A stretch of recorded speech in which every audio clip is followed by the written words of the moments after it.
Hey guys, this is Grace and welcome to my channel, and this is process video number 133 entitled All Aboard, and it's a double page layout.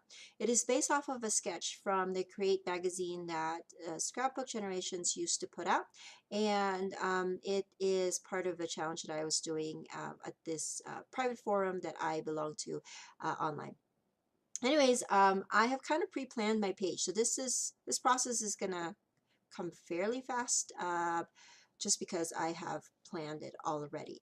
But I'm starting off with some of this white cardstock, which is actually not white, but it's the backside of a pattern paper that I don't really care for anymore. And then the green one, I believe it's Doodlebug, and it's just kind of just a regular green, not mint, not dark, just a regular green. And I just wanted some pop of color there that kind of matches with some of the papers that I used. And of course, I cut the inside of it, about an 8-inch square inside of the cardstock, so I can use that. Typically, I use it for a card base so that I don't waste my papers. The sketch that I was following had pattern papers, about 3 by 3 blocks of pattern papers, and then 3 by 3 blocks of photos on the left side, and then the papers are, the photos are on the right, and then the papers are on the left. But because I'm working with 4 by 6 photos a lot right now, I decided that I would just keep the photos 4 by 6 on the right side, and then I also have two more vertical, or yeah, no, horizontal, two more horizontal photos, and then I'm going to put that on the left side on top of that paper block. And then now here I'm going to, so I used the pink paper, and then I punched out a scallop with that to create a border, and then I added also about a half an inch strip of black and white paper to go on top of that. So that's going to be my strip that goes all across the 12 by 24 piece. And now I am looking for my title. So I have this idea in my mind that I wanted the word all aboard, but I kind of wanted it to be pink because there's not a lot of pink in my picture, in my page, but there's that pink border. And so I pulled out a lot of the pink colors, and I liked the sans serif font of this letter sticker from Piggy Tales, which is really old, but I actually wanted a red on the one on the left sticker sheet. However, I just wanted it to be one single color, and they didn't have all the letters that I needed, and so I went with this other one. I'm sorry for my head. And then it had kind of a, I don't know, like a very light pinkish tone to it. So that's what I ended up using. And then what I did was I adhered the letters onto a frame, a sticker frame, and they were I adhered them just very lightly because I wanted to move them around to make sure that they're centered onto the frame. And then I pulled out some washi and then adhered the washi lightly on the bottom of the stickers so that they don't move away from each other, but I can move the whole word around, and that's what I did. And so here I'm kind of looking, I wanted a combination of scripty and then sans serif font with my title. Seems like I've been doing that a lot lately. And I was thinking maybe I can do a stamping, but the stamping was just kind of, it was too small for the space that I wanted. And then, of course, I go through all of my sticker sheets, and then I found this one from American Crafts. It's one of those Remarks sticker sheet, and they had this huge, not huge, but they're bigger sized scripty letters, and so that's what I'm going to go for, and that's going to spell the word all. And I really liked how this turned out. And sometimes we have these products that we have that are very useful and can be utilized for all sorts of themes and designs, but then we forget them. And I think this letter sticker from American Crafts is one of those that I forgot that I had it, and it's pretty useful. So I should remember to use it often because I still have a lot of those. So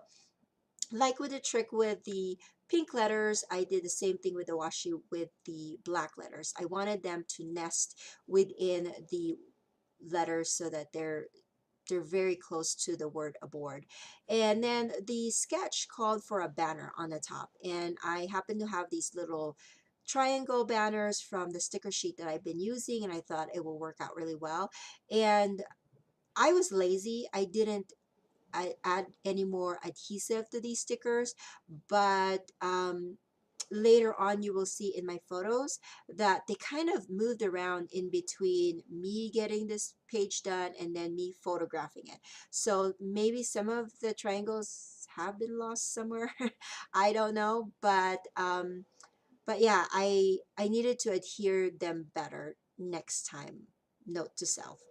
So I'm just gonna be pulling that is block of the frame where my title lay, and then I'm going to add that to the page with some fun faux.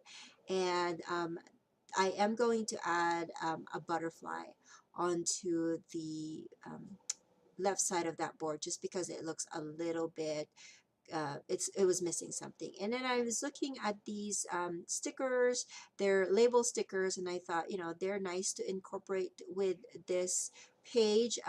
The papers and the sticker sheet is from SCI. I forgot what collection it is, but it's the one with all the butterfly. I think it's Field Notes is what it's called. And so I'm just using that here. And then I wanted to use those labels, and what better way to use it than to kind of add a little bit of phrases within the page. And so I pulled out a bunch of my favorite phrase and word stickers from different companies. I have the one that I was using there is from Reverse Confetti, and then I believe I will use this one from Kaiser Craft as well. I'm just kind of looking which sentiments or which phrases will fit within the boxes that I wanted to use. So, and I'm just using a distress ink. I forgot what it's called. It's kind of like the really dark brown that I'm using there. So of course I have to clean my stamp as I go because that's how I roll. Sometimes I forget them, like when I'm kind of in the thick of creating, but for the most part I do try to clean it with baby wipes right after I'm done. So I'm just going to incorporate that, and then going to add that to different spaces in my page. So I had this really long border or banner that I wanted to kind of incorporate in my page, but the stamp that I wanted to use was a little bit too wide for it, and so I just decided to cut it. And it's okay to cut your stamps, especially the, well, not the wood stamps, but the acrylic stamps are good to cut because you don't really hurt the stamp. You just cut them the way you want it, and then you can always put it back the way it's supposed to be. So that's not a big deal. I end up actually not using this long strip just because I think I had way too much stickers, but I had fun. So if you are kind of wanting to incorporate stickers into your pages, but maybe afraid to get your pages dirty, or like you didn't want to commit to the stamping because you kind of might make a mess, you can always find like label stickers, and then or even little scraps of paper, and stamp your image or your sentiment on it, and then adhere that to the page so that you can kind of move them around. I did add some butterflies. These are punched out from a Martha Stewart's punch, and I added some rhinestones to it. And so there you have it.